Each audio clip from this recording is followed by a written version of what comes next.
welcome to episode whatever number this freaking is, but this is more so of an emergency press conference. Emergency press conference. There is trouble. There is trouble. There is trouble in Juice Cuse world.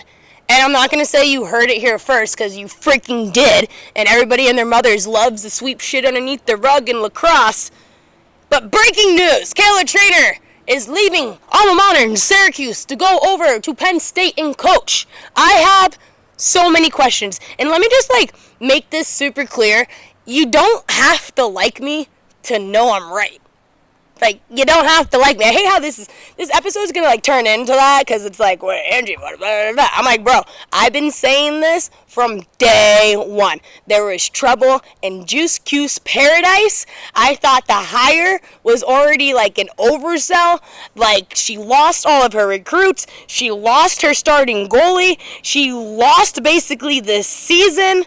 My question is did she quit? Or was she forced to resign? My other question is, did Penn State give her a heavy-ass bag? Do they even know what they hired? And Penn State coach get fired? Or did she just retire? So many freaking questions. But, look, I found that, I'm getting text message left and right. Literally, another coach. Yo, eye emojis, breaking news. But let me go through this, because I saw this on Insta, on Inside Lacrosse, right? And Inside Lacrosse, it also was on US Lacrosse or all these other news things, but Inside Lacrosse is where I got this news, the breaking news. And typical Lacrosse fashion, they always delete comments that don't serve good. This is why Lacrosse will never, ever, ever be considered a legitimate sport like football or basketball, because we don't delete comments in football. We don't delete comments in basketball. You think we delete comments against Angel Reese and Caitlin Clark? No, we leave them up, and honestly, Angel Reese is getting dogged for all the comments. So, imagine if living in a world where people start commenting and then, the governing body deletes the comments of fans. AU literally restricted anybody that mentioned my name or me commenting on the comments. Okay, let me get to the news here.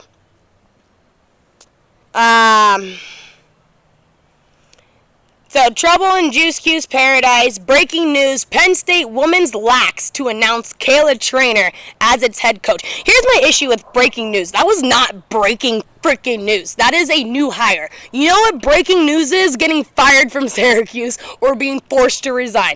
We don't know which one came first, but the breaking news is not Penn State getting a new coach. The breaking news is that Syracuse hired someone that wasn't necessarily qualified and let go of all these people that applied for this job, give it to a player that is her alma mater, and absolutely flopped this opportunity. That's the breaking news, not Penn State getting a freaking head coach.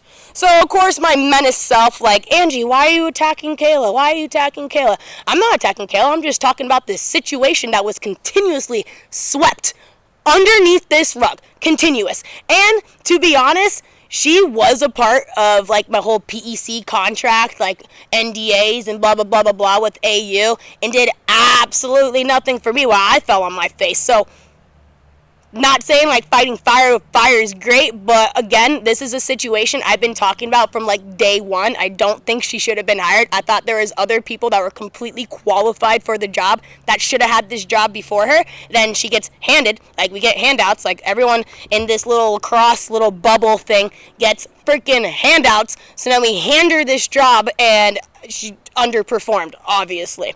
So I comment on the breaking news of Penn State getting a new coach, and the comment was, trouble in Juice world.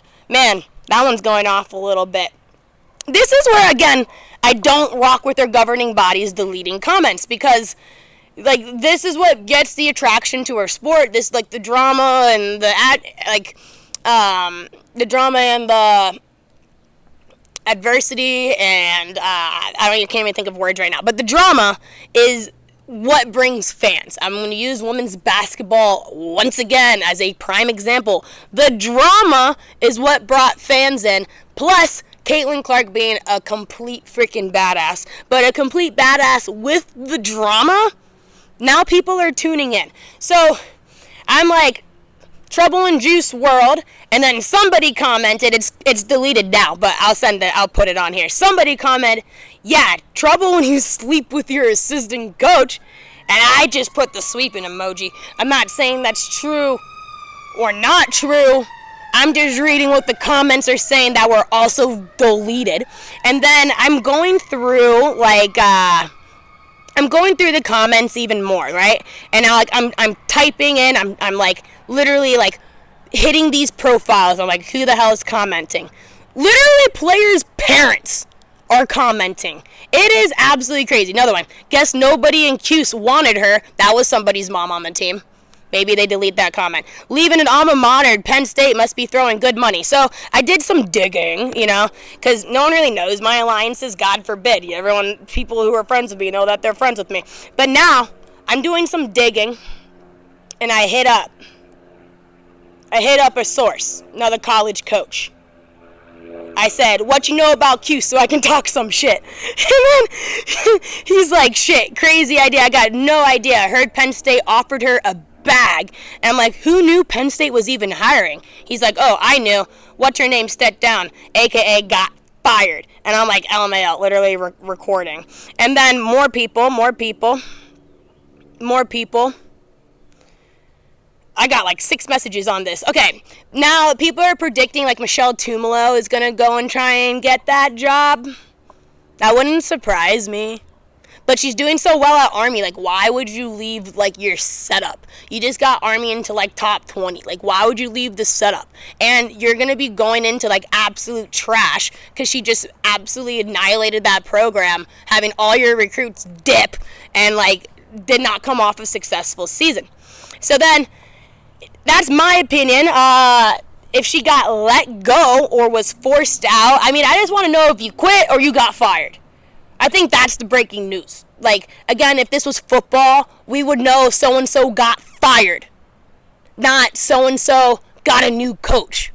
Like, this is where lacrosse just absolutely loses me. Now, I don't know if Penn State had any, like, problems. I've heard things, like, here and there, but I know the coaching staff was there for, like, a hot minute. But why would they step down if they're doing well unless she's done or got fired? I'm not really sure. Penn State's not my issue at the moment. Everyone's asking what happened at Penn State. No clue. And then this is like, maybe people made calls at Penn State. Like, was this job even open? Like, was this public knowledge that this job was open? I'm not really sure. Maybe somebody bitched to the AD. I don't know if that is a move on Penn State's part. Like, I don't think they got, like, the winner.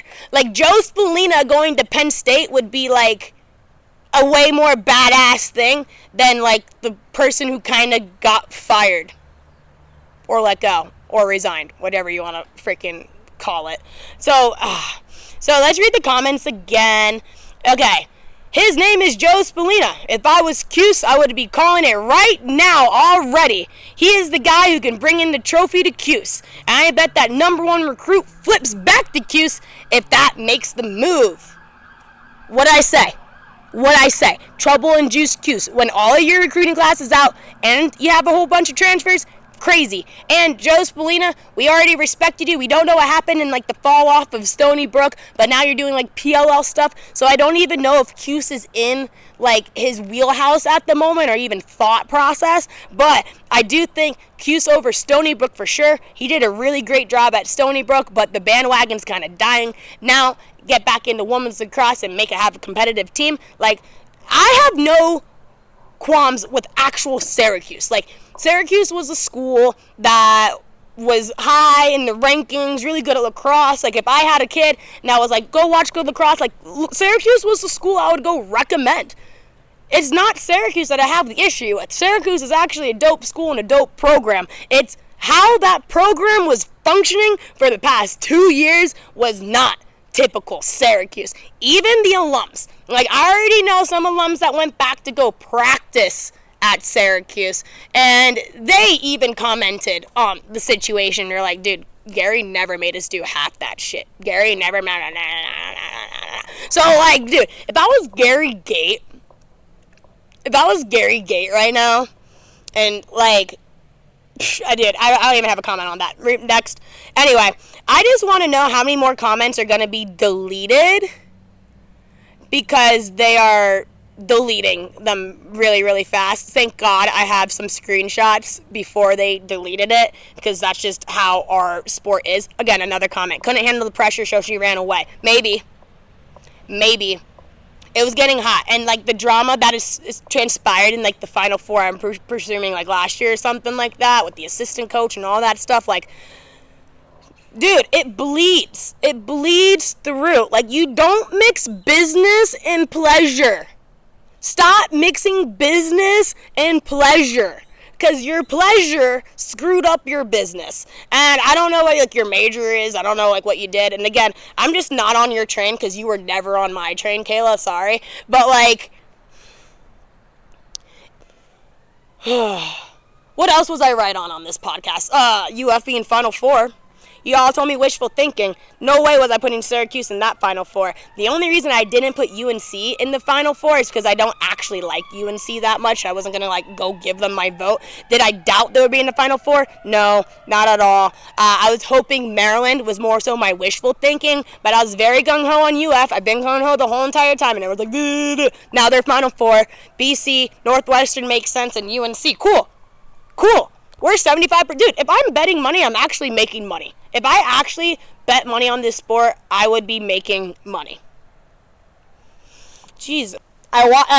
This was downhill from the beginning of season. And my alma mater, Virginia Tech, sits here and kills you guys. My guy. Go Hokies. But sheesh, Syracuse. Yikes. That's all I got for today. If you have any questions, oh my God. Hell yeah, record away. Bro, as much as these people don't like me, they all listen. They listen. So, I don't have anything. But anyway, thanks for listening to this stupid rant of an episode. Hopefully I eat some food for my next episode. I'll hopefully be going over Final Four. Life has been lifing. I saved a kitten the other day. I'm moving into my new place next week. Work has been working. I literally got 2 phones now. Dude, like, life has been absolutely great. So, like, I really have no reason to rain on somebody else's parade, because my life is great. Like, misery loves company. I get that, but I'm not miserable. So, like, why am I doing this? One, the whole point of the podcast is to, like, spew out the stuff that's being sweet. So, I feel like there's a lot of people that really didn't know what was going on in, like, Juice World. So, here you go. 2, I rock with people that rock with me. You don't rock with me. So, like, it's fair game. You should have had my back. I would have had your back. That's just how that be. Nothing. I gain nothing out of it. I make no money out of it. Might lose business. Who the hell cares? But, like, point being, here are the facts. Here's what's going on. Here's how our sport reacts to it. And this is why our sport will never, ever be taken seriously if it keeps going in this trajectory. Like, we cannot delete fan comments. You can't delete fan comments. You can't control freedom of speech. Peace.